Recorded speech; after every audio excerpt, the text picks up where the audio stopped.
Assalamualaikum warahmatullahi wabarakatuh. Shalom, selamat siang. Kami dari kelompok 6 ingin mempresentasikan hasil kerja kami dari chapter 4, yaitu Misery Corporate Performance. Nah, kami di sini beranggotakan, saya sendiri Alex Rapat. Saya Dikram Rizal Syah.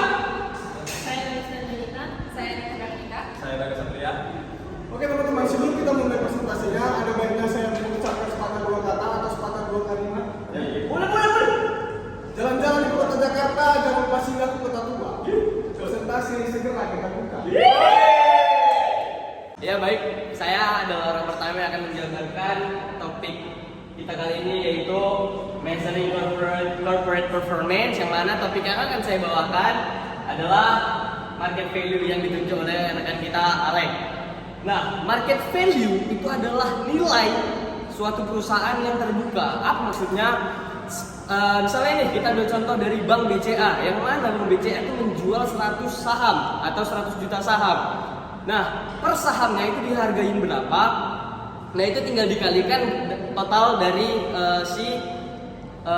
nilai pasarnya, gitu. Itu jadi terhitungnya misalnya 100 juta saham yang dijual, lalu per sahamnya itu 5.000. Nah, itu sekitar 50 miliar atau 5 miliar gitu. Itu nilai pasarnya, gitu. Nah, nilai tambah pasar dari sebuah perusahaan publik itu adalah total saham yang dikurang sama aset. Jadi intinya adalah ketika suatu perusahaan memiliki nilai yang sudah ditentukan seperti 5 miliar tadi contohnya, dan asetnya udah dihitung-hitung itu sekitar 3 miliar bersihnya. Nah, jadi perhitungan nilai tambah pasarnya adalah 5 miliar dikurang asetnya, yaitu 3 miliar. Jadi nilai tambah market pasarnya itu adalah sekitar 2 miliar. Jadi nilai pasar ini, nilai tambah pasar ini adalah keuntungan yang diperoleh dari keseluruhan totalnya, dari aset dan dari saham yang beredar. Baik, selanjutnya akan dibahas oleh rekan saya. Terima kasih. Baiklah, saya akan menjelaskan materi selanjutnya, yaitu calculate and incorporate measure of financial performance. Itu ada dua poin, yaitu economic value added dan rates of return on capital, asset and equity. Nah, ukuran-ukuran utama kinerja keuangan yang sering digunakan untuk mengukur keberhasilan sebuah perusahaan itu meliputi apa saja sih? Nah, yang pertama itu ada nilai tambah ekonomi atau yang biasa disebut dalam bahasa Inggris Economic Value Added atau EVA. Nah, nilai tambah ekonomi ini adalah ukuran keuangan yang menunjukkan seberapa besar nilai yang dihasilkan perusahaan di atas biaya yang dikeluarkan untuk operasional. Nah, EVA ini dirumuskan dengan laba operasi dikurangi biaya modal dikali dengan total modal yang dikelola.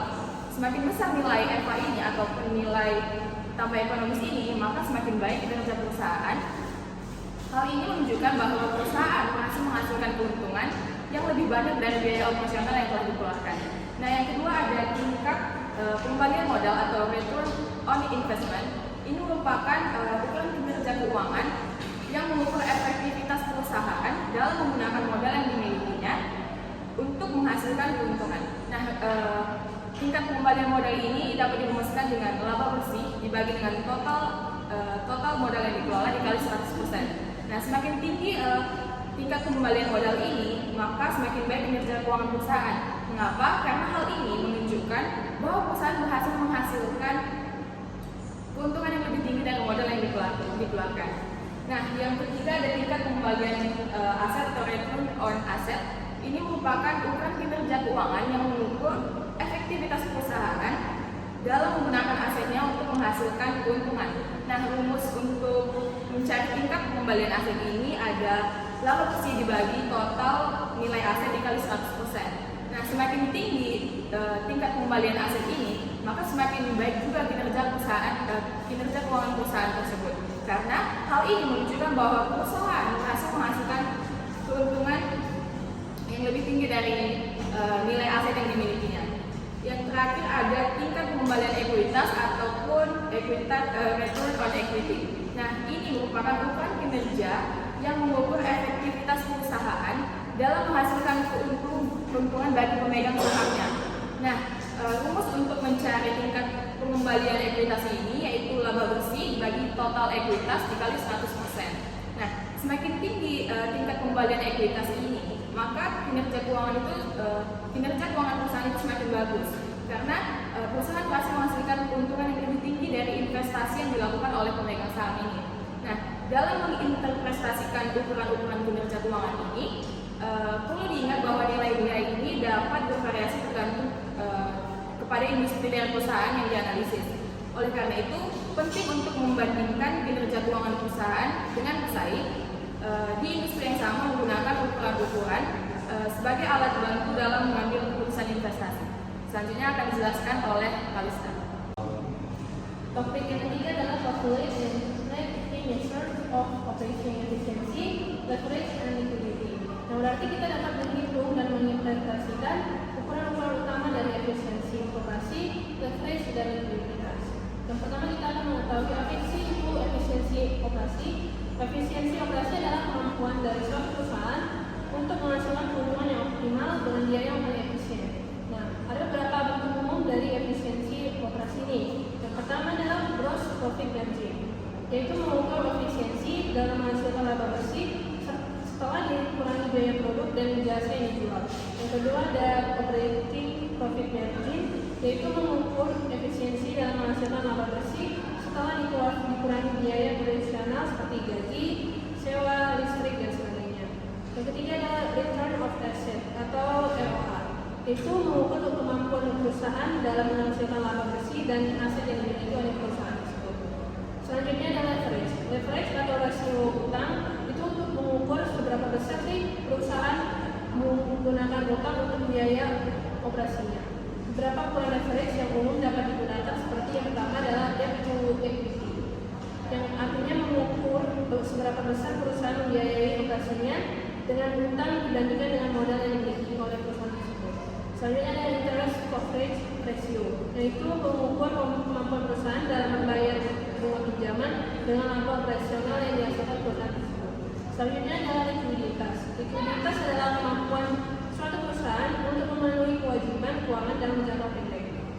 Ada beberapa bentuk umum dari likuiditas, yaitu pertama current ratio, yang artinya mengukur kemampuan perusahaan untuk membayar kewajiban jangka pendek dengan aset yang lancar yang dimiliki oleh perusahaan tersebut. Yang kedua ada quick ratio, yang artinya mengukur kemampuan perusahaan untuk membayar kewajiban jangka pendek dengan aset yang lancar yang mudah dicairkan seperti kas, piutang, dan perseroan. Secara umum, semakin tinggi ukuran efisiensi operasi dan likuiditas, maka semakin sehat keuangan perusahaan tersebut. Dan maka sebaliknya, semakin tinggi ukuran leverage, maka semakin tinggi resiko keuangan perusahaan tersebut. Oleh karena itu, pihak manajemen perusahaan perlu memperhatikan ukuran-ukuran dari bentuk tersebut untuk memastikan kesehatan keuangan perusahaan dan membuat keputusan bisnis yang tepat. Selanjutnya akan dilanjutkan oleh rekan saya.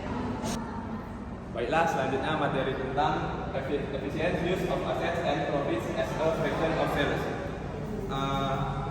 Profitabilitas perusahaan dapat bergantung pada penggunaan aset yang efisien dan laba yang dihasilkan sebagai bagian dari penjualan, karena dua faktor tersebut mempengaruhi kemampuan perusahaan untuk menghasilkan keuntungan.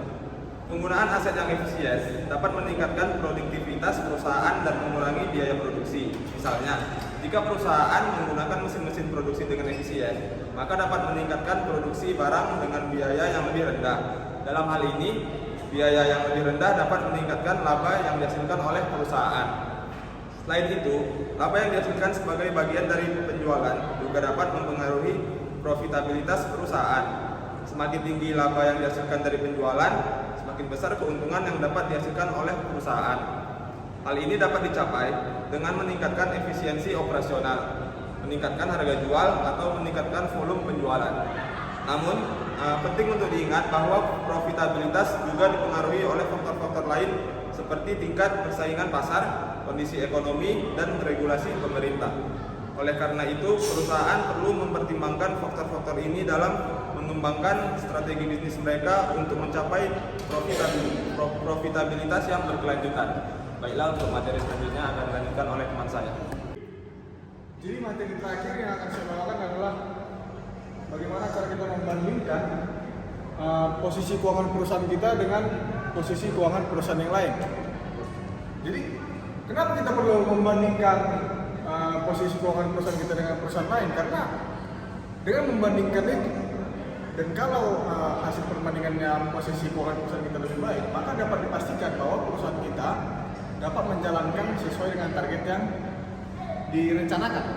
Jadi bagaimana cara menghitung persentase posisi keuangan daripada perusahaan yang lainnya? Yang pertama adalah rasio profitabilitas.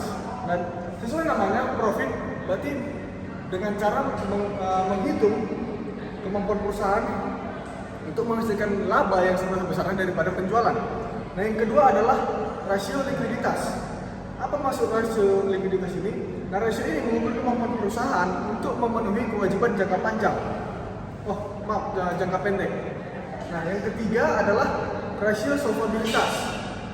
Rasio solvabilitas ini mengukur kemampuan perusahaan untuk memenuhi kewajiban jangka panjang. Nah, perbedaannya tadi dengan rasio likuiditas. Rasio solvabilitas ini contohnya adalah debt to equity ratio. Nah, yang keempat dan terakhir adalah rasio efisiensi. Bagaimana rasio ini mengukur efisiensi sebuah perusahaan? Contohnya adalah asset turnover dan inventory turnover. Baiklah, sekian presentasi dari kelompok 6 yang berjudul Mission Corporate Performance. Sekiranya apa yang kami sampaikan boleh bermanfaat, boleh menjadi pedoman bagi kehidupan kita ke depannya. Akhir kata teman-teman, kepala diki meletup, persentase kita tutup.